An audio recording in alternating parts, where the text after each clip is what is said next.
ಆತ್ಮೀಯ 9ನೇ ತರಗತಿಯ ವಿದ್ಯಾರ್ಥಿಗಳೇ, ತಮಗೆಲ್ಲರಿಗೂ ನನ್ನ ಈಸಿ ಮ್ಯಾಥ್ಸ್ ಚಾನೆಲ್ಗೆ ಸ್ವಾಗತ. ಈ ವಿಡಿಯೋದಲ್ಲಿ ನಾವು ಬಹುಪದೋಕ್ತಿಗಳು ಅಧ್ಯಾಯ 2ರಲ್ಲಿ ಬರುವಂಥ ಅಭ್ಯಾಸ 2.2ರ ಮೊದಲನೇ ಹಾಗೂ ಎರಡನೇ ಪ್ರಶ್ನೆಗಳನ್ನು ಬಿಡಿಸೋಣ. ಹಿಂದಿನ ವಿಡಿಯೋಗಳಲ್ಲಿ ನಾನು ಸಂಖ್ಯಾ ಪದ್ಧತಿ ಅಧ್ಯಾಯ 1ರಲ್ಲಿ ಬರುವಂಥ ಎಲ್ಲ ಅಭ್ಯಾಸದ ಲೆಕ್ಕಗಳನ್ನು ಬಿಡಿಸಿದ್ದೇನೆ. ಹಾಗೆ ಬಹುಪದೋಕ್ತಿಗಳು ಅಧ್ಯಾಯ 2ರಲ್ಲಿ ಬರುವಂಥ ಅಭ್ಯಾಸ 2.1ರ ಎಲ್ಲ ಪ್ರಶ್ನೆಗಳನ್ನು ಬಿಡಿಸಿದ್ದೇನೆ. ಈ ವಿಡಿಯೋಗಳಿಗೆ ಸಂಬಂಧಿಸಿದ ಲಿಂಕನ್ನು ನನ್ನ ಡಿಸ್ಕ್ರಿಪ್ಷನ್ ಬಾಕ್ಸ್ನಲ್ಲಿ ನೀಡಿದ್ದೇನೆ. ನೀವು ಆ ಲಿಂಕನ್ನು ಕ್ಲಿಕ್ ಮಾಡಿ ಆ ವಿಡಿಯೋಗಳನ್ನು ನೋಡಬಹುದು. ಮೊದಲಿಗೆ ನಾವು ಅಭ್ಯಾಸ 2.1ರ ಮೊದಲನೇ ಪ್ರಶ್ನೆಯನ್ನು ತೆಗೆದುಕೊಳ್ಳೋಣ. ಮೊದಲನೇ ಪ್ರಶ್ನೆ ಈ ರೀತಿಯಾಗಿದೆ. ಎಕ್ಸ್ನ ಬೆಲೆಯು ಈ ಕೆಳಗಿನಂತಿದ್ದಾಗ ಬಹುಪದೋಕ್ತಿ 5x - 4x ವರ್ಗ ಪ್ಲಸ್ 3ರ ಬೆಲೆಗಳನ್ನು ಕಂಡುಹಿಡಿಯಿರಿ ಅಂತ ಹೇಳಿ ಉಪಪ್ರಶ್ನೆ 1ರಲ್ಲಿ ಎಕ್ಸ್ನ ಬೆಲೆಯನ್ನು 0 ಆಗಿ, ಉಪಪ್ರಶ್ನೆ 2ರಲ್ಲಿ ಎಕ್ಸ್ನ ಬೆಲೆಯನ್ನು -1 ಆಗಿ, ಹಾಗೆ ಉಪಪ್ರಶ್ನೆ 3ರಲ್ಲಿ ಎಕ್ಸ್ನ ಬೆಲೆಯನ್ನು 2 ಆಗಿ ನೀಡಿದ್ದಾರೆ. ನಾವೀಗ ಈ ಉಪಪ್ರಶ್ನೆಯಲ್ಲಿ ನೀಡಿರುವ ಎಕ್ಸ್ನ ಬೆಲೆಗಳನ್ನು ಕೊಟ್ಟಂಥ ಬಹುಪದೋಕ್ತಿಯಲ್ಲಿ ಆದೇಶಿಸಿ ಈ ಬಹುಪದೋಕ್ತಿಯ ಬೆಲೆಗಳನ್ನು ಕಂಡುಹಿಡಿಯಬೇಕು. ಮೊದಲಿಗೆ ನಾವು ಮೊದಲ ಉಪಪ್ರಶ್ನೆಯಲ್ಲಿ ನೀಡಿರುವ ಎಕ್ಸ್ನ ಬೆಲೆ 0ಯನ್ನು ಕೊಟ್ಟಂಥ ಬಹುಪದೋಕ್ತಿಯಲ್ಲಿ ಆದೇಶಿಸಿ ಈ ಬಹುಪದೋಕ್ತಿಯ ಬೆಲೆಯನ್ನು ಕಂಡುಹಿಡಿಯೋಣ. ಇಲ್ಲಿ ನಾವು ಮೊದಲನೇ ಉಪಪ್ರಶ್ನೆಯಲ್ಲಿ ನೀಡಿರುವ ಎಕ್ಸ್ನ ಬೆಲೆ x = 0 ಅಂತ ಬರೆದುಕೊಳ್ಳೋಣ. ತದನಂತರ ನಮಗೆ ನೀಡಿರುವ ಬಹುಪದೋಕ್ತಿ 5x - 4x ವರ್ಗ ಪ್ಲಸ್ 3 ಅನ್ನು p of x ಸಂಕೇತಾಕ್ಷರದಿಂದ ಸೂಚಿಸಿ ಆ ಬಹುಪದೋಕ್ತಿಯನ್ನು p of x = 5x - 4x ವರ್ಗ ಪ್ಲಸ್ 3 ಅಂತ ಬರೆದುಕೊಳ್ಳೋಣ. ನಂತರ ನಾವೀಗ ಈ ಬಹುಪದೋಕ್ತಿಯಲ್ಲಿರುವ x ಚರಾಕ್ಷರದ ಜಾಗದಲ್ಲಿ ಎಕ್ಸ್ನ ಬೆಲೆಯನ್ನು ಆದೇಶಿಸೋಣ. ಎಕ್ಸ್ನ ಬೆಲೆ ಎಷ್ಟು? 0ಯನ್ನು ಇಲ್ಲಿ x ಇದೆಯಲ್ಲ, ಎಕ್ಸ್ನ ಜಾಗದಲ್ಲಿ ಏನು ಬರೆದುಕೊಳ್ಬೇಕು? 0ನ್ನು ಬರೆದುಕೊಳ್ಬೇಕು. ಈ ಬಹುಪದೋಕ್ತಿಯಲ್ಲಿ ಎಲ್ಲೆಲ್ಲಿ x ಇದೆಯಲ್ಲ ಅಲ್ಲೆಲ್ಲ 0ನ್ನು ನೀವು ಬರಿತಾ ಹೋಗಬೇಕು. ಯಾಕಂದರೆ ಎಕ್ಸ್ನ ಬೆಲೆ 0ಗೆ ಸಮನಾಗಿದೆ. ಈ 0ನ್ನು ನಾವು ಎಕ್ಸ್ನ ಜಾಗದಲ್ಲಿ ಬರೆಯಬೇಕು. 5 ಗುಣಿಸು ಎಕ್ಸ್ನ ಜಾಗದಲ್ಲಿ 0ನ್ನು ಆದೇಶಿಸಿ -4 ಗುಣಿಸು ಎಕ್ಸ್ನ ಜಾಗದಲ್ಲಿ 0 ಅನ್ನು ಬರೆದಾಗ ಎಕ್ಸ್ನ ವರ್ಗ ಏನಾಗ್ತದೆ? 0 ವರ್ಗ ಆಗ್ತದೆ. ಈ ಪ್ಲಸ್ 3ನ್ನು ಇದ್ದ ಹಾಗೆ ಬರೆದುಕೊಳ್ಳೋಣ. ಮುಂದಿನ ಹಂತದಲ್ಲಿ 5 ಗುಣಿಸು 0 ಅಂದರೆ 0 ಆಗುತ್ತದೆ. -4 ಗುಣಿಸು 0 ವರ್ಗ ಅಂದರೆ 0ನೇ ಆಗುತ್ತದೆ. 4 ಗುಣಿಸು 0 ಅಂದರೆ 0 ಆಗುತ್ತದೆ. ಈ ಪ್ಲಸ್ 3ನ್ನು ಇದ್ದ ಹಾಗೆ ಬರೆದುಕೊಳ್ಳೋಣ. ಆದ್ದರಿಂದ ಇಲ್ಲಿ p of 0 is equals to 0 - 0 ಅಂದರೆ 0ನೇ ಆಗುತ್ತದೆ. ಉಳಿದದ್ದೇನು ಇಲ್ಲಿ 3 ಮಾತ್ರ ಉಳಿಯುತ್ತದೆ. ಆದ್ದರಿಂದ ಇಲ್ಲಿ ಎಕ್ಸ್ನ ಬೆಲೆಯು 0 ಆದಾಗ ಕೊಟ್ಟಂಥ ಬಹುಪದೋಕ್ತಿಯ ಬೆಲೆ 5x - 4x ವರ್ಗ ಪ್ಲಸ್ 3ರ ಬೆಲೆಯು ಇಲ್ಲಿ ಎಷ್ಟಾಗ್ತದೆ ಅಂದರೆ 3 ಆಗುತ್ತದೆ. ಹೀಗೆ ನಾವು ಎಕ್ಸ್ನ ಬೆಲೆ 0ನ್ನು ಕೊಟ್ಟಂಥ ಬಹುಪದೋಕ್ತಿಯಲ್ಲಿ ಆದೇಶಿಸಿ ಅದರ ಬೆಲೆಯನ್ನು ಕಂಡುಹಿಡಿದಿದ್ದೇವೆ. ಇದೇ ರೀತಿ ನಾವೀಗ ಎರಡನೇ ಉಪಪ್ರಶ್ನೆಯಲ್ಲಿ ನೀಡಿರುವ ಎಕ್ಸ್ನ ಬೆಲೆ x = -1 ಈ ಬಹುಪದೋಕ್ತಿಯಲ್ಲಿ ಆದೇಶಿಸಿ ಈ ಬಹುಪದೋಕ್ತಿಯ ಬೆಲೆಯನ್ನು ಕಂಡುಹಿಡಿಯೋಣ. ಅದಕ್ಕೋಸ್ಕರ ನಾನಿಲ್ಲಿ x = -1 ಅಂತ ಬರೆದುಕೊಂಡಿದ್ದೇನೆ. ಈ ಬಹುಪದೋಕ್ತಿಯನ್ನು ನಾನು p of x ಇಂದ ಇಲ್ಲೂ ಸಹ ಸೂಚಿಸಿದ್ದೇನೆ. ಯಾಕಂದರೆ x ಇಲ್ಲಿ ಚಿರಾಕ್ಷರ ಆಗಿರೋದ್ರಿಂದ ಈ ಬಹುಪದೋಕ್ತಿಯನ್ನು ನಾವು p of x ಇಂದ ಸೂಚಿಸಬಹುದು. ನಾನಿಲ್ಲಿ ಎಕ್ಸ್ನ ಬೆಲೆ -1ನ್ನು x ಎಲ್ಲೆಲ್ಲಿದೆ ನೋಡ್ರಿ ಆ ಜಾಗದಲ್ಲಿ ಬರಿತಾ ಹೋಗ್ತೇನೆ. p of x ಪ್ಲೇಸಲ್ಲಿ ಏನು ಹಾಕ್ಕೊಳ್ಬೇಕು? -1ನ್ನು ಹಾಕ್ಕೊಳ್ಬೇಕು. = 5 ಗುಣಿಸು ಎಕ್ಸ್ನ ಪ್ಲೇಸಲ್ಲಿ ಎಕ್ಸ್ನ ಬೆಲೆ ಎಷ್ಟು ಹಾಕಬೇಕು? -1ನ್ನು ಹಾಕ್ಕೊಳ್ಬೇಕು. -4ನ್ನು ಇದ್ದ ಹಾಗೆ ಬರೆದುಕೊಳ್ರಿ. ಎಕ್ಸ್ನ ಜಾಗದಲ್ಲಿ -1ನ್ನು ಹಾಕಿದಾಗ ಎಕ್ಸ್ನ ವರ್ಗ ಏನಾಗ್ತದೆ? -1ರ ವರ್ಗ ಆಗ್ತದೆ. ಪ್ಲಸ್ 3ನ್ನು ಇದ್ದ ಹಾಗೆ ಬರೆದುಕೊಳ್ಳೋಣ. ಮುಂದಿನ ಹಂತದಲ್ಲಿ ಪ್ಲಸ್ ಇಂಟು ಮೈನಸ್ 5 ಗುಣಿಸು 1 ಅಂದರೆ 5 ಆಗುತ್ತದೆ. -4 -1ರ ವರ್ಗ ಅಂದರೆ -1 ಗುಣಿಸು -1 ಮೈನಸ್ ಇಂಟು ಮೈನಸ್ ಪ್ಲಸ್ 1 ಅಂದರೆ 1 ಆಗುತ್ತದೆ. 4 ಗುಣಿಸು 1 ಆಗುತ್ತದೆ. -1ರ ವರ್ಗವು ಇಲ್ಲಿ ಪ್ಲಸ್ 1 ಆಗುತ್ತದೆ. 4 ಗುಣಿಸು 1 ಅಂದರೆ 4 ಆಗುವುದರಿಂದ ಇಲ್ಲಿ ನೇರವಾಗಿ ನಾವು 4 ಅಂತ ಬರೆಯೋಣ. ನಂತರ ಈ ಪ್ಲಸ್ 3ನ್ನು ಇದ್ದ ಹಾಗೆ ಬರೆದುಕೊಳ್ಳೋಣ. ಮುಂದಿನ ಹಂತದಲ್ಲಿ -5 -4ನ್ನು ಕೂಡಿಸ್ಕೊಳ್ಬೇಕು. ಕೂಡಿಸ್ಕೊಂಡಾಗ ಎಷ್ಟು ಬರ್ತದೆ? -9 ಬರುತ್ತದೆ. ಪ್ಲಸ್ 3ನ್ನು ಇದ್ದ ಹಾಗೆ ಬರೆದಾಗ ಇದು -9 ಪ್ಲಸ್ 3 ಆಗುತ್ತದೆ. -9 ಪ್ಲಸ್ 3 ಅಂದರೆ -6 ಆಗುತ್ತದೆ. ಆದ್ದರಿಂದ ಇಲ್ಲಿ p of -1ರ ಬೆಲೆ ಅಂದರೆ ಎಕ್ಸ್ನ ಬೆಲೆ -1 ಆದಾಗ ಈ ಬಹುಪದೋಕ್ತಿಯ ಬೆಲೆಯು -6 ಆಗುತ್ತದೆ. ಹಾಗೆ ನಾವೀಗ ಮೂರನೇ ಉಪಪ್ರಶ್ನೆಯಲ್ಲಿ ನೀಡಿರುವ ಎಕ್ಸ್ನ ಬೆಲೆ 2ನ್ನು ಈ ಬಹುಪದೋಕ್ತಿಯಲ್ಲಿ ಆದೇಶಿಸಿ ಈ ಬಹುಪದೋಕ್ತಿಯ ಬೆಲೆಯು ಎಕ್ಸ್ನ ಬೆಲೆ 2 ಆಗಿದ್ದಾಗ ಎಷ್ಟಾಗ್ತದೆ ಎಂಬುದನ್ನು ಕಂಡುಹಿಡಿಯೋಣ. ಅದಕ್ಕೋಸ್ಕರ ನಾನಿಲ್ಲಿ x = 2 ಅಂತ ಬರೆದುಕೊಂಡಿದ್ದೇನೆ. ತದನಂತರ ಆ್ಯಸ್ ಯೂಸ್ವಲ್ ಈ ಬಹುಪದೋಕ್ತಿಯನ್ನು p of x ಇಂದ ಸೂಚಿಸಿದ್ದೇನೆ. ನಾನೀಗ ಈ ಬಹುಪದೋಕ್ತಿಯಲ್ಲಿರುವ ಎಕ್ಸ್ನ ಜಾಗದಲ್ಲಿ 2ನ್ನು ಆದೇಶಿಸುತ್ತೇನೆ. ಎಕ್ಸ್ನ ಪ್ಲೇಸಲ್ಲಿ 2ನ್ನು ಆದೇಶಿಸಿದಾಗ p of x ಏನಾಗ್ತದೆ? p of 2 ಆಗುತ್ತದೆ. = 5 ಗುಣಿಸು ಎಕ್ಸ್ನ ಜಾಗದಲ್ಲಿ 2ನ್ನು ಆದೇಶಿಸಬೇಕು 4 ಇದ್ದಾಗ ಬರೆದುಕೊಳ್ರಿ. ಎಕ್ಸ್ನ ಜಾಗದಲ್ಲಿ 2 ಹಾಕಿದಾಗ ಎಕ್ಸ್ದ ವರ್ಗ ಏನಾಗ್ತದೆ 2 ವರ್ಗ ಆಗ್ತದೆ, ಪ್ಲಸ್ 3 ಇದ್ದಾಗೆ ಬರೆದುಕೊಳ್ಳೋಣ. ಸೊ 5 ಎಷ್ಟಾಗ್ತದೆ 10 ಆಗ್ತದೆ, ಮೈನಸ್ 4 ಗುಣಿಸು 2 ವರ್ಗ ಅಂದರೆ 2 ಗುಣಿಸು 2, 2 ಗುಣಿಸು 2 ಎಷ್ಟಾಗ್ತದೆ 4 ಆಗ್ತದೆ, ಪ್ಲಸ್ 3 ಇದ್ದಾಗೆ ಬರೆದುಕೊಳ್ಳೋಣ. ಸೊ ಮುಂದಿನ ಹಂತದಲ್ಲಿ 10 ಇದ್ದಾಗೆ ಬರೆದುಕೊಳ್ಳೋಣ. ಮೈನಸ್ 4 ಎಷ್ಟು 16, ಈ ಪ್ಲಸ್ 3 ಇದ್ದಾಗೆ ಬರೆದುಕೊಳ್ಳೋಣ. ಪ್ಲಸ್ 10 ಪ್ಲಸ್ 3 ಪ್ಲಸ್ 13 ಆಗುತ್ತದೆ, ಮೈನಸ್ 16. ಸೊ ಪ್ಲಸ್ 13 ಮೈನಸ್ 16 ಅಂದರೆ ಬೆಲೆ ಮೈನಸ್ 3 ಬರುತ್ತದೆ. ಆದ್ದರಿಂದ ಕೊಟ್ಟಂಥ ಬಹುಪದೋಕ್ತಿಯಲ್ಲಿ ನಾವು ಎಕ್ಸ್ನ ಬೆಲೆಯನ್ನು 2 ಆದೇಶಿಸಿದಾಗ ಪಿ ಆಫ್ 2 ಅಥವಾ ಈ ಬಹುಪದೋಕ್ತಿಯ ಬೆಲೆ ಎಷ್ಟು ಬರ್ತದೆ ಇಲ್ಲಿ ಮೈನಸ್ 3 ಬರುತ್ತದೆ. ಸೊ ಹೀಗೆ ನಾವು ಕೊಟ್ಟಂಥ ಎಕ್ಸ್ ಚರಾಕ್ಷರದ ಬೆಲೆಗಳನ್ನು ಕೊಟ್ಟಂಥ ಬಹುಪದೋಕ್ತಿಯಲ್ಲಿ ಆದೇಶಿಸಿ ಅವುಗಳ ಬೆಲೆಗಳನ್ನು ಈ ರೀತಿಯಾಗಿ ಸುಲಭವಾಗಿ ಕಂಡುಹಿಡಿಯಬಹುದು. ಹಾಗೆ ನಾವೀಗ 2ನೇ ಮುಖ್ಯ ಪ್ರಶ್ನೆಯನ್ನು ತೆಗೆದುಕೊಳ್ಳೋಣ. ಈ ಕೆಳಗಿನ ಪ್ರತಿಯೊಂದು ಬಹುಪದೋಕ್ತಿಗೂ ಪಿ ಆಫ್ 0, ಪಿ ಆಫ್ 1 ಮತ್ತು ಪಿ ಆಫ್ 2ರ ಬೆಲೆಗಳನ್ನು ಕಂಡುಹಿಡಿಯಿರಿ ಅಂತ ಹೇಳಿ ನಮಗೆ 4 ಉಪಪ್ರಶ್ನೆಗಳಲ್ಲಿ ಬೇರೆ ಬೇರೆ ಚರಾಕ್ಷರಗಳನ್ನು ಒಳಗೊಂಡಂಥ 4 ಬಹುಪದೋಕ್ತಿಗಳನ್ನು ನಮಗೆ ನೀಡಿದ್ದಾರೆ. ನಾವೀಗ ಈ ಪ್ರತಿಯೊಂದು ಬಹುಪದೋಕ್ತಿಯ ಬೆಲೆಗಳನ್ನು ಚರಾಕ್ಷರದ ಬೆಲೆ 0 ಆದಾಗ, ಚರಾಕ್ಷರದ ಬೆಲೆ 1 ಆದಾಗ, ಚರಾಕ್ಷರದ ಬೆಲೆ 2 ಆದಾಗ ಕಂಡುಹಿಡಿಯಬೇಕು. ಅಂದರೆ ಪಿ ಆಫ್ 0, ಪಿ ಆಫ್ 1 ಮತ್ತು ಪಿ ಆಫ್ 2ರ ಬೆಲೆಗಳನ್ನು ಕಂಡುಹಿಡಿಯಬೇಕು.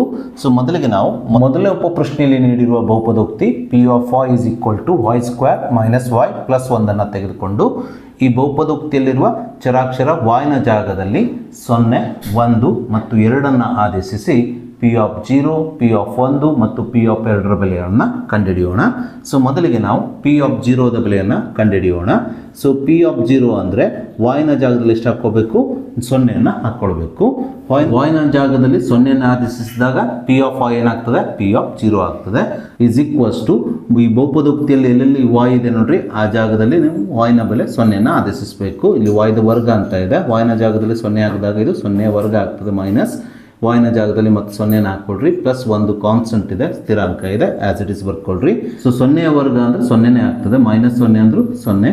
ಸೊ ಇವೆರಡಕ್ಕೂ ಬೆಲೆ ಇಲ್ಲ, ಹಾಗಾಗಿ ನೇರವಾಗಿ ಉತ್ತರ ಏನು ಬರ್ತದೆ ರೀ ಪ್ಲಸ್ 1 ಬರ್ತದೆ. ಆದ್ದರಿಂದ ಇಲ್ಲಿ ಪಿ ಆಫ್ 0ಯ ಬೆಲೆ ಎಷ್ಟಾಗ್ತದೆ ಪ್ಲಸ್ 1 ಆಗ್ತದೆ. ಸೊ ಇದೇ ರೀತಿ ನಾವೀಗ ಪ್ರಶ್ನೆಯಲ್ಲಿ ಕೇಳಿರುವ ಮತ್ತೊಂದು ಬೆಲೆ ಪಿ ಆಫ್ 1ರ ಬೆಲೆಯನ್ನು ಕಂಡುಹಿಡಿಯೋಣ. ಸೊ ಪಿ ಆಫ್ 1ರ ಬೆಲೆಯನ್ನು ನಾವು ಕಂಡುಹಿಡಿಬೇಕಾದ್ರೆ ಈ ಬಹುಪದೋಕ್ತಿಯಲ್ಲಿರುವ y ಚರಾಕ್ಷರದಲ್ಲಿ 1 ಆದೇಶಿಸಿ ಪಿ ಆಫ್ 1ರ ಬೆಲೆಯನ್ನು ಕಂಡುಹಿಡಿಯಬೇಕು. ಸೊ ಅದಕ್ಕೋಸ್ಕರ ನಾನಿಲ್ಲಿ ಪಿ ಆಫ್ y ಜಾಗದಲ್ಲಿ 1 ಅಂತ ಬರೆದುಕೊಂಡಿದ್ದೇನೆ. ಸೊ ಈ ಬಹುಪದೋಕ್ತಿಯಲ್ಲಿ ಎಲ್ಲೆಲ್ಲಿ y ಇದೆಯಲ್ಲ ಆ ಜಾಗದಲ್ಲಿ 1 ಆದೇಶಿಸಬೇಕು. ಸೊ ಇಲ್ಲಿ y ದ ವರ್ಗ ಅಂತ ಇದೆ, y ಜಾಗದಲ್ಲಿ 1 ಆದೇಶಿಸಿದಾಗ ಇದು 1ರ ವರ್ಗ ಆಗ್ತದೆ, ಮೈನಸ್ y ಜಾಗದಲ್ಲಿ ಎಷ್ಟು ಹಾಕ್ಬೇಕು ರೀ 1 ಹಾಕಬೇಕು. ಈ ಪ್ಲಸ್ 1 ಇದ್ದ ಹಾಗೆ ಬರೆದುಕೊಳ್ಬೇಕು. ಸೊ ಇಲ್ಲಿ ಪ್ಲಸ್ 1 ಮೈನಸ್ 1 ಕ್ಯಾನ್ಸಲ್ ಆಗುತ್ತದೆ, 1ರ ವರ್ಗ ಅಂದರೆ 1. ಆದ್ದರಿಂದ ಇಲ್ಲಿ ಪಿ ಆಫ್ 1ರ ಬೆಲೆ ಎಷ್ಟಾಗ್ತದೆ ಅಂದರೆ 1 ಆಗುತ್ತದೆ. ಸೊ ಇದೇ ರೀತಿ ನಾವೀಗ ಪ್ರಶ್ನೆಯಲ್ಲಿ ನೀಡಿರುವ ಪಿ ಆಫ್ 2ದ ಬೆಲೆಯನ್ನು ಈ ಬಹುಪದೋಕ್ತಿಯಲ್ಲಿ y ಚರಾಕ್ಷರದಲ್ಲಿ 2 ಆದೇಶಿಸಿ ಪಿ ಆಫ್ 2ದ ಬೆಲೆಯನ್ನು ಕಂಡುಹಿಡಿಯೋಣ. ಅದಕ್ಕೋಸ್ಕರ ನಾನಿಲ್ಲಿ ಪಿ ಆಫ್ 2 ಅಂತ ಬರ್ಕೊಳ್ತಾ ಇದ್ದೇನೆ. ಅಂದರೆ y ಜಾಗದಲ್ಲಿ ಎಷ್ಟು ಬರ್ಕೊಳ್ಬೇಕು ರೀ 2 ಬರ್ಕೊಳ್ಬೇಕು. ಈಸ್ ಈಕ್ವಲ್ ಟು ಇಲ್ಲಿ y ಇದೆಯಲ್ಲ y ಜಾಗದಲ್ಲಿ ಎಷ್ಟು ಬರಿತಾ ಹೋಗಬೇಕು 2 ಬರೀಬೇಕು. ಸೊ ಇಲ್ಲಿ y ದ ವರ್ಗ ಅಂತ ಇದೆ. ಸೊ y ಜಾಗದಲ್ಲಿ 2 ಆದೇಶಿಸಿದಾಗ ಏನಾಗ್ತದೆ y ದ ವರ್ಗ 2ರ ವರ್ಗ ಆಗ್ತದೆ, ಮೈನಸ್ y ಜಾಗದಲ್ಲಿ ಎಷ್ಟು ಹಾಕಬೇಕು 2 ಹಾಕಬೇಕು. ಈ ಪ್ಲಸ್ 1 ಇದ್ದ ಹಾಗೆ ಬರೆದುಕೊಳ್ರಿ. ಸೊ ಮುಂದಿನ ಹಂತದಲ್ಲಿ 2ರ ವರ್ಗ ಅಂದರೆ 2 4 ಆಗುತ್ತದೆ, ಮೈನಸ್ 2 ಪ್ಲಸ್ 1 ಅಂದರೆ ಮೈನಸ್ 1 ಆಗುತ್ತದೆ, 4 ಮೈನಸ್ 1 ಅಂದರೆ 3 ಆಗುತ್ತದೆ. ಆದ್ದರಿಂದ ಇಲ್ಲಿ ಪಿ ಆಫ್ 2ದ ಬೆಲೆಯು 3 ಆಗುತ್ತದೆ. ಹೀಗೆ ನಾವು ಮೊದಲನೇ ಬಹುಪದೋಕ್ತಿಯನ್ನು ತೆಗೆದುಕೊಂಡು ಇದರಲ್ಲಿ y ಬೆಲೆಯನ್ನು 0, y ಬೆಲೆಯನ್ನು 1 ಹಾಗೆ y ಬೆಲೆಯನ್ನು 2 ಆಗಿ ಆದೇಶಿಸಿ ಪಿ ಆಫ್ 0ದ ಬೆಲೆ, ಪಿ ಆಫ್ 1ರ ಬೆಲೆ ಮತ್ತು ಪಿ ಆಫ್ 2ರ ಬೆಲೆಯನ್ನು ಕಂಡುಹಿಡಿದಿದ್ದೇವೆ. ಸೊ ಇದಾದ ನಂತರ ನಾವೀಗ 2ನೇ ಉಪಪ್ರಶ್ನೆಯಲ್ಲಿ ನೀಡಿರುವ ಬಹುಪದೋಕ್ತಿ P of T is equal to 2 plus T plus 2t square minus T cube ಅನ್ನು ತೆಗೆದುಕೊಂಡು ಈ ಬಹುಪದೋಕ್ತಿಯಲ್ಲಿರುವ ಚರಾಕ್ಷರ ಟಿನ ಜಾಗದಲ್ಲಿ 0, 1, 2 ಆದೇಶಿಸಿ ಪಿ ಆಫ್ 0ದ ಬೆಲೆ, ಪಿ ಆಫ್ 1ರ ಬೆಲೆ ಮತ್ತು ಪಿ ಆಫ್ 2ರ ಬೆಲೆಯನ್ನು ಕಂಡುಹಿಡಿಯೋಣ. ಮೊದಲಿಗೆ ನಾವು ಪಿ ಆಫ್ 0ದ ಬೆಲೆಯನ್ನು ಕಂಡುಹಿಡಿಯೋಣ. ಪಿ ಆಫ್ 0ದ ಬೆಲೆಯನ್ನು ಕಂಡುಹಿಡಿಯಬೇಕಾದ್ರೆ ನಾವು ಈ ಬಹುಪದೋಕ್ತಿಯಲ್ಲಿರುವ ಚರಾಕ್ಷರ ಟಿನ ಜಾಗದಲ್ಲಿ 0 ಆದೇಶಿಸ್ತಾ ಹೋಗಬೇಕು. ಅದಕ್ಕೋಸ್ಕರ ನಾನು ಇಲ್ಲಿ ಪಿ ಆಫ್ 0 ಅಂತ ಬರೆದುಕೊಂಡಿದ್ದೇನೆ. ಅಂದರೆ ಪಿ ಆಫ್ 0 ಅಂದರೆ ಇಲ್ಲಿ ಟಿನ ಬೆಲೆ 0 ಆಗಿದೆ ಅಂತ ಅರ್ಥ. ಸೊ ಇಸ್ ಈಕ್ವಲ್ ಟು ಇಲ್ಲಿ 2 ಸ್ಥಿರಾಂಕ ಆಗಿರೋದ್ರಿಂದ 2 ಇದ್ದ ಹಾಗೆ ಬರೆದುಕೊಳ್ರಿ, ಪ್ಲಸ್ ಟಿನ ಜಾಗದಲ್ಲಿ ಏನು ಹಾಕಬೇಕ್ರಿ, ಸೊನ್ನೆನ ಆದೇಶಿಸಬೇಕು. Plus 0 plus 2 ಬರೆದುಕೊಳ್ರಿ. ಇಲ್ಲಿ ಟಿ ಇದೆ ಮತ್ತು ಟಿ ಇದ್ದಲ್ಲಿ 0ನ ಆದೇಶಿಸಬೇಕು. ಇಲ್ಲಿ ಟಿದ ವರ್ಗ ಇರೋದ್ರಿಂದ ಇದೇನಾಗ್ತದೆ, 0ಯ ವರ್ಗ ಆಗ್ತದೆ. ಮೈನಸ್ ಇದ್ದಾಗೆ ಹಾಕ್ಕೊಳ್ರಿ. ಇಲ್ಲಿ ಟಿ ಇದೆ ಮತ್ತು ಟಿ ಜಾಗದಲ್ಲಿ 0ನ ಹಾಕ್ಕೊಳ್ರಿ. ಇಲ್ಲಿ ಟಿ ಕ್ಯೂಬ್ ಇರೋದ್ರಿಂದ ಇದು 0ಯ ಕ್ಯೂಬ್ ಆಗ್ತದೆ. ಸೊ ಮುಂದಿನ ಹಂತದಲ್ಲಿ ಇಲ್ಲಿ 0 ಪ್ಲಸ್ 2 ಗುಣಿಸು 0ಯ ವರ್ಗ ಅಂದರೆ 0ನೇ ಆಗ್ತದೆ. ಮೈನಸ್ 0ಯ ಘನ ಅಂದರೂ ಸಹ 0ನೇ ಆಗೋದ್ರಿಂದ ಈ 3 ಪದಗಳನ್ನು ನೀವು ಇಗ್ನೋರ್ ಮಾಡ್ಬೋದು, ಅಂದರೆ ನಿರ್ಲಕ್ಷಿಸ್ಬೋದು. ಸೊ ಅಂದರೆ ಈ 3 ಪದಗಳಿಗೆ ಬೆಲೆ ಇಲ್ಲ. ಹಾಗಾಗಿ ಇಲ್ಲಿ ಉಳಿಯೋದು ಯಾವುದು, 2 ಮಾತ್ರ. ಆದ್ದರಿಂದ ಇಲ್ಲಿ ಪಿ ಆಫ್ 0ದ ಬೆಲೆ ಎಷ್ಟಾಗ್ತದೆ ಅಂದರೆ 2 ಆಗುತ್ತದೆ. ಇದೇ ರೀತಿ ನಾವೀಗ ಈ ಬಹುಪದೋಕ್ತಿಯ ಚರಾಕ್ಷರ ಟಿದ ಜಾಗದಲ್ಲಿ 1ನ್ನು ಆದೇಶಿಸಿ ಪಿ ಆಫ್ 1ರ ಬೆಲೆಯನ್ನು ಕಂಡುಹಿಡಿಯೋಣ. ಅದಕ್ಕೋಸ್ಕರ ನಾನಿಲ್ಲಿ ಪಿ ಆಫ್ 1 ಅಂತ ಬರೆದುಕೊಂಡಿದ್ದೇನೆ. ಅಂದರೆ ಈ ಬಹುಪದೋಕ್ತಿಯ ಚರಾಕ್ಷರ ಟಿದ ಜಾಗದಲ್ಲಿ ನಾವು ಏನು ಹಾಕ್ಕೊಳ್ಬೇಕ್ರಿ, 1ನ್ನು ಆದೇಶಿಸಬೇಕು. ಈಸ್ ಈಕ್ವಲ್ಸ್ ಟು 2ನ್ನು ಇದ್ದಾಗ ಬರೀರಿ, ಪ್ಲಸ್ ಟಿ ಇದ್ದ ಜಾಗದಲ್ಲಿ 1ನ್ನು ಬರ್ಕೊಳ್ರಿ, ಪ್ಲಸ್ 2 ಗುಣಿಸು ಎಲ್ಲೆಲ್ಲಿ ಟಿ ಇದೆ ನೋಡ್ರಿ ಅದ್ರ ಜಾಗದಲ್ಲಿ ಏನು ಹಾಕ್ಕೊಳ್ಬೇಕು, 1ನ್ನು ಬರಿತಾ ಹೋಗಬೇಕು. 2 ಗುಣಿಸು ಟಿದ ವರ್ಗ ಅಂದರೆ 1ರ ವರ್ಗ ಆಗುತ್ತದೆ. ಮೈನಸ್ ಟಿದ ಘನ ಅಂತ ಇದೆ, ಟಿದ ಜಾಗದಲ್ಲಿ 1ನ್ನು ಹಾಕ್ಕೊಂಡಾಗ ಇದು 1ರ ಘನ ಆಗ್ತದೆ. 2 ಪ್ಲಸ್ 1 3 ಆಗುತ್ತದೆ. ಪ್ಲಸ್ 2 ಗುಣಿಸು 1ರ ವರ್ಗ ಅಂದರೆ 1 ಆಗುತ್ತದೆ. 2 ಗುಣಿಸು 1 ಅಂದರೆ 2 ಆಗುತ್ತದೆ. ಮೈನಸ್ 1ರ ಘನ ಅಂದರೆ 1 ಗುಣಿಸು 1 ಗುಣಿಸು 1, 1 ಗುಣಿಸು 1 1, 1 ಗುಣಿಸು 1 ಅಂದರೆ 1 ಆಗ್ತದೆ. ಮೈನಸ್ 1ನ್ನು ಇದ್ದಾಗೆ ಬರೆದುಕೊಳ್ಳಿ. ಸೊ 3 ಪ್ಲಸ್ 2 5 ಮೈನಸ್ 1 ಎಷ್ಟಾಗ್ತದೆ, ಇದು 4 ಆಗುತ್ತದೆ. ಯಾಕಂದರೆ 5 ಮೈನಸ್ 1 4 ಆಗ್ತದೆ. ಆದ್ದರಿಂದ ಇಲ್ಲಿ ಪಿ ಆಫ್ 1ರ ಬೆಲೆ 4 ಆಗುತ್ತದೆ. ಸೊ ಇದಾದ ನಂತರ ನಾವೀಗ ಪಿ ಆಫ್ 2ರ ಬೆಲೆಯನ್ನು ಕಂಡುಹಿಡಿಯೋಣ. ಪಿ ಆಫ್ 2ರ ಬೆಲೆಯನ್ನು ಕಂಡುಹಿಡಿಬೇಕಾದ್ರೆ ನಾವಿಲ್ಲಿ ಈ ಬಹುಪದೋಕ್ತಿಯ ಟಿದ ಜಾಗದಲ್ಲಿ ಟಿ ಚರಾಕ್ಷರ ಜಾಗದಲ್ಲಿ ಎಷ್ಟು ಹಾಕ್ಕೋಬೇಕ್ರಿ, 2ನ್ನು ಆದೇಶಿಸ್ಕೊಳ್ಬೇಕು. ಈಸ್ ಈಕ್ವಲ್ಸ್ ಟು 2ನ್ನು ಇದ್ದಾಗ ಬರೀರಿ, ಪ್ಲಸ್ ಟಿ ಇದೆ ನೋಡ್ರಿ, ಟಿ ಇದ್ದಲ್ಲಿ 2 ಹಾಕ್ಕೊಳ್ರಿ, ಪ್ಲಸ್ 2 ಗುಣಿಸು ಇಲ್ಲಿ ಟಿದ ವರ್ಗ ಅಂತ ಇದೆ, ಟಿದ ಜಾಗದಲ್ಲಿ 2ನ್ನು ಆದೇಶಿಸಿದಾಗ ಇದು ಟಿದ ವರ್ಗ ಏನಾಗ್ತದೆ ಅಂದರೆ 2ರ ವರ್ಗ ಆಗ್ತದೆ. ಮೈನಸ್ ಇದ್ದಾಗ ಬರ್ಕೊಳ್ರಿ. ಇಲ್ಲಿ ಟಿದ ಘನ ಅಂತ ಇದೆ ಮತ್ತು ಟಿದ ಜಾಗದಲ್ಲಿ ನಾವು ಹಾಕೋಬೇಕು, 2ನ್ನು ಹಾಕ್ಕೊಳ್ಬೇಕು. 2ನ್ನು ಆದೇಶಿಸಿದಾಗ ಟಿದ ಘನ ಏನಾಗ್ತದೆ, 2ರ ಘನ ಆಗ್ತದೆ. ಸೊ 2 ಪ್ಲಸ್ 2 ಎಷ್ಟಾಗ್ತದೆ, 4 ಆಗ್ತದೆ. 2 ಗುಣಿಸು 2ರ ವರ್ಗ ಅಂದರೆ 2 4, 2 ಗುಣಿಸು 4 ಅಂದರೆ ಎಷ್ಟಾಗ್ತದೆ, 8 ಆಗ್ತದೆ. ಇಲ್ಲಿ 8ನ್ನು ಬರ್ಕೊಡ್ರಿ. ಮೈನಸ್ 2ರ ಘನ ಅಂದರೆ 2ನ್ನು 3 ಬಾರಿ ಗುಣಿಸ್ಬೇಕು. 2 4, 4 8 ಆಗ್ತದೆ. ಪ್ಲಸ್ 8 ಮೈನಸ್ 8 ಕ್ಯಾನ್ಸಲ್ ಮಾಡಿರಿ, ಏನು ಉಳಿತದೆ, 4 ಮಾತ್ರ ಉಳಿಯುತ್ತದೆ. ಆದ್ದರಿಂದ ಇಲ್ಲಿ ಪಿ ಆಫ್ 2ದ ಬೆಲೆ 4 ಆಗ್ತದೆ.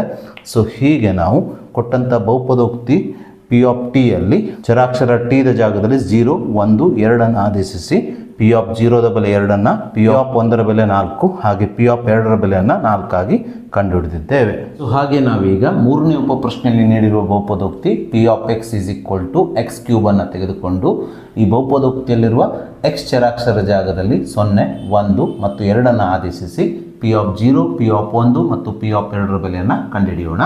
ಸೊ ಮೊದಲಿಗೆ ನಾವು ಪಿ ಆಫ್ 0ದ ಬೆಲೆಯನ್ನು ಕಂಡುಹಿಡಿಯೋಣ. ಪಿ ಆಫ್ 0ದ ಬೆಲೆಯನ್ನು ಕಂಡುಹಿಡಿಬೇಕಾದ್ರೆ ನಾವು ಎಕ್ಸ್ನ ಜಾಗದಲ್ಲಿ 0ನ್ನು ಹಾಕ್ಕೊಳ್ಬೇಕು. So P of 0 is equals to ಇಲ್ಲಿ ಎಕ್ಸ್ನ ಜಾಗದಲ್ಲಿ ಎಷ್ಟು ಹಾಕ್ಕೋಬೇಕು ರೀ, 0ನ್ನು ಹಾಕ್ಕೊಳ್ಬೇಕು. 0ನ್ನು ಹಾಕಿದಾಗ ಎಕ್ಸ್ದ ಘನ ಏನಾಗ್ತದೆ, 0ಯ ಘನ ಆಗ್ತದೆ. 0ಯ ಘನ ಎಷ್ಟಾಗ್ತದೆ ರೀ, 0ನೇ ಆಗೋದ್ರಿಂದ ಇಲ್ಲಿ ಪಿ ಆಫ್ 0ದ ಬೆಲೆ 0 ಆಗುತ್ತದೆ. ಸೊ ಇದೇ ರೀತಿ ನಾವೀಗ ಪಿ ಆಫ್ 1ರ ಬೆಲೆಯನ್ನು ಕಂಡುಹಿಡಿಯೋಣ. ಪಿ ಆಫ್ 1ರ ಬೆಲೆಯನ್ನು ನಾವು ಕಂಡುಹಿಡಿಬೇಕಾದ್ರೆ ಎಕ್ಸ್ನ ಜಾಗದಲ್ಲಿ ಎಷ್ಟು ಹಾಕ್ಕೋಬೇಕು, 1ನ್ನು ಹಾಕ್ಕೊಳ್ಬೇಕು. ಸೊ ಎಕ್ಸ್ನ ಜಾಗದಲ್ಲಿ 1ನ್ನು ಆದೇಶಿಸಿದಾಗ P of X P of 1 ಆಗುತ್ತದೆ. ಇಲ್ಲಿ ಎಕ್ಸ್ ಘನ ಏನಾಗ್ತದೆ, 1ರ ಘನ ಆಗ್ತದೆ. 1ರ ಘನ ಅಂದರೆ 1 ಗುಣಿಸು 1 ಗುಣಿಸು 1, 1 1 1 ಆಗುವುದರಿಂದ ಇಲ್ಲಿ 1ರ ಘನ 1 ಆಗುತ್ತದೆ. ಆದ್ದರಿಂದ ಇಲ್ಲಿ ಪಿ ಆಫ್ 1ರ ಬೆಲೆ 1 ಆಗುತ್ತದೆ. ಹಾಗೆ ಕೊನೆಯಲ್ಲಿ ಪಿ ಆಫ್ 2ನ ಬೆಲೆಯನ್ನು ನಾವು ಕಂಡುಹಿಡಿಬೇಕು. ಪಿ ಆಫ್ 2ನ ಬೆಲೆಯನ್ನು ಕಂಡುಹಿಡಿಬೇಕಾದ್ರೆ ನಾವಿಲ್ಲಿ ಎಕ್ಸ್ನ ಜಾಗದಲ್ಲಿ ಎಷ್ಟು ಹಾಕ್ಕೋಬೇಕು ರೀ, 2ನ್ನು ಆದೇಶಿಸ್ಕೊಳ್ಬೇಕು. ಇಲ್ಲಿ ಬಲಭಾಗದಲ್ಲಿ ಎಕ್ಸ್ನ ಜಾಗದಲ್ಲಿ 2ನ್ನು ಆದೇಶಿಸಿದಾಗ ಎಕ್ಸ್ದ ಘನ ಏನಾಗ್ತದೆ, 2ರ ಘನ ಆಗ್ತದೆ. 2ರ ಘನ ಅಂದರೆ 2 ಗುಣಿಸು 2 ಗುಣಿಸು 2, 2 4 4 8 ಆಗುವುದರಿಂದ ಇಲ್ಲಿ ಪಿ ಆಫ್ 2ದ ಬೆಲೆಯು 8 ಆಗುತ್ತದೆ. ಸೊ ಹೀಗೆ ನಾವು ಎಕ್ಸ್ನ ಜಾಗದಲ್ಲಿ 0 1 2ನ್ನು ಈ ಬಹುಪದೋಕ್ತಿಯಲ್ಲಿರುವ ಎಕ್ಸ್ ಚರಾಕ್ಷರದ ಜಾಗದಲ್ಲಿ ಆದೇಶಿಸಿ ಈ ಬಹುಪದೋಕ್ತಿಯ ಸಹಾಯದಿಂದ P of 0 P of 1 P of 2ರ ಬೆಲೆಯನ್ನು ಕಂಡುಹಿಡಿದಿದ್ದೇವೆ. ಹಾಗೆ ನಾವು ಈಗ ಈ ಎರಡನೇ ಮುಖ್ಯ ಪ್ರಶ್ನೆಯ ಕೊನೆಯ ಉಪ ಪ್ರಶ್ನೆಯಲ್ಲಿ ನೀಡಿರುವ ಬಹುಪದೋಕ್ತಿ P of X is equal to X minus 1 into X plus 1 ಅನ್ನು ತೆಗೆದುಕೊಂಡು ಇದರ ಬೆಲೆಯನ್ನು ನಾವು ಎಕ್ಸ್ನ ಬೆಲೆ 0 ಆಗಿದ್ದಾಗ, ಎಕ್ಸ್ನ ಬೆಲೆ 1 ಆಗಿದ್ದಾಗ, ಹಾಗೆ ಎಕ್ಸ್ನ ಬೆಲೆ 2 ಆಗಿದ್ದಾಗ ಈ ಬಹುಪದೋಕ್ತಿಯ ಬೆಲೆಯನ್ನು ಕಂಡುಹಿಡಿಯೋಣ. ಅಂದರೆ ಪಿ ಆಫ್ 0, ಪಿ ಆಫ್ 1 ಮತ್ತು ಪಿ ಆಫ್ 2ನ ಬೆಲೆಯನ್ನು ಕಂಡುಹಿಡಿಯೋಣ. ಸೊ ಮೊದಲಿಗೆ ನಾವು ಪಿ ಆಫ್ 0ಯ ಬೆಲೆಯನ್ನು ಕಂಡುಹಿಡಿಯೋಣ. ಪಿ ಆಫ್ 0ಯ ಬೆಲೆಯನ್ನು ನಾವು ಕಂಡುಹಿಡಿಬೇಕಾದ್ರೆ ಸೊ ಎಕ್ಸ್ನ ಜಾಗದಲ್ಲಿ 0ನ ಹಾಕ್ಕೊಳ್ಬೇಕು. ಈಸ್ ಈಕ್ವಲ್ಸ್ ಟು ಬಲಭಾಗದಲ್ಲಿ ಎಕ್ಸ್ ಎಲ್ಲೆಲ್ಲಿದೆ ನೋಡ್ರಿ, ಅಲ್ಲಿ ನಾವು 0ನ ಆದೇಶಿಸ್ತಾ ಹೋಗಬೇಕು. ಎಕ್ಸ್ನ ಜಾಗದಲ್ಲಿ 0ನ ಹಾಕಿದಾಗ ಮೊದಲನೇ ಅಪವರ್ತನೆಯಲ್ಲಿ 0 ಮೈನಸ್ 1 ಆಗುತ್ತದೆ. ಸೊ ಇಂಟು ಎಕ್ಸ್ನ ಜಾಗದಲ್ಲಿ 0 ಹಾಕ್ಕೊಳ್ಬೇಕು, ಪ್ಲಸ್ 1 ಇದ್ದ ಹಾಗೆ ಬರೆದುಕೊಳ್ಬೇಕು. 0 ಮೈನಸ್ 1 ಮೈನಸ್ 1 ಆಗುತ್ತದೆ, ಇಂಟು 0 ಪ್ಲಸ್ 1 ಅಂದರೆ 1 ಆಗುತ್ತದೆ. So minus into plus minus 1 1 ಆಗುತ್ತದೆ. ಆದ್ದರಿಂದ ಇಲ್ಲಿ ಪಿ ಆಫ್ 0ಯ ಬೆಲೆ ಮೈನಸ್ 1 ಆಗುತ್ತದೆ. ಸೊ ಇದೇ ರೀತಿ ನಾವೀಗ ಪಿ ಆಫ್ 1ರ ಬೆಲೆಯನ್ನು ಕಂಡುಹಿಡಿಯೋಣ. P of 1 is equals to ಎಕ್ಸ್ನ ಜಾಗದಲ್ಲಿ ಏನು ಹಾಕ್ಕೊಳ್ಬೇಕ್ರಿ, 1 ಹಾಕ್ಕೊಳ್ಬೇಕು. ಇಲ್ಲಿ ಎಕ್ಸ್ನ ಜಾಗದಲ್ಲಿ 1 ಆದೇಶಿಸಬೇಕು, ಮೈನಸ್ 1 ಇದ್ದ ಹಾಗೆ ಬರೆದುಕೊಳ್ಬೇಕು, ಇಂಟು ಇಲ್ಲಿ ಎಕ್ಸ್ನ ಜಾಗದಲ್ಲಿ 1 ಹಾಕ್ಕೊಳ್ಬೇಕು, ಪ್ಲಸ್ 1 ಇದ್ದ ಹಾಗೆ ಬರೆದುಕೊಳ್ಬೇಕು. ಸೊ 1 ಮೈನಸ್ 1 ಅಂದರೆ 0 ಆಗುತ್ತದೆ, ಪ್ಲಸ್ 1 ಪ್ಲಸ್ 1 2, 0 ಗುಣಿಸು 2 ಅಂದರೆ 0 ಆಗುವುದರಿಂದ ಇಲ್ಲಿ ಪಿ ಆಫ್ 1ರ ಬೆಲೆ 0 ಆಗುತ್ತದೆ. ಇದೇ ರೀತಿ ನಾವು ಈಗ ಪಿ ಆಫ್ 2ರ ಬೆಲೆಯನ್ನು ಕಂಡುಹಿಡಿಯೋಣ. ಪಿ ಆಫ್ 2ರ ಬೆಲೆಯನ್ನು ನಾವು ಕಂಡುಹಿಡಿಬೇಕಾದ್ರೆ ಈ ಬಹುಪದೋಕ್ತಿಯಲ್ಲಿರುವ ಚರಾಕ್ಷರ ಎಕ್ಸ್ನ ಜಾಗದಲ್ಲಿ 2 ಹಾಕ್ಕೊಳ್ಬೇಕು. So P of 2 is equals to ಎಕ್ಸ್ನ ಜಾಗದಲ್ಲಿ ಇಷ್ಟನ್ನು ಆದೇಶಿಸಬೇಕು, 2 ಮೈನಸ್ 1 ಇದ್ದಾಗ ಬರ್ಕೊಳ್ರಿ. ಸೊ ಇಂಟು ಎಕ್ಸ್ನ ಜಾಗದಲ್ಲಿ ಎಷ್ಟು ಆದೇಶಿಸಬೇಕು, 2 ಪ್ಲಸ್ 1 ಇದ್ದಾಗ ಬರೆದುಕೊಳ್ರಿ. ಸೊ 2 ಮೈನಸ್ 1 ಅಂದರೆ 1 ಆಗುತ್ತದೆ, ಇಂಟು 2 ಪ್ಲಸ್ 1 3. ಸೊ 1 ಗುಣಿಸು 3 ಅಂದರೆ 3 ಆಗುವುದರಿಂದ ಇಲ್ಲಿ ಪಿ ಆಫ್ 2ರ ಬೆಲೆಯು 3 ಆಗುತ್ತದೆ. ಸೊ ಹೀಗೆ ನಾವು ಕೊಟ್ಟಂಥ ಬಹುಪದೋಕ್ತಿಯಲ್ಲಿ ಚರಾಕ್ಷರದ ಬೆಲೆಯನ್ನು 0, 1, 2 ಆದೇಶಿಸಿ ಪಿ ಆಫ್ 0, ಪಿ ಆಫ್ 1 ಮತ್ತು ಪಿ ಆಫ್ 2ರ ಬೆಲೆಗಳನ್ನು ಕಂಡುಹಿಡಿಯಬೇಕು.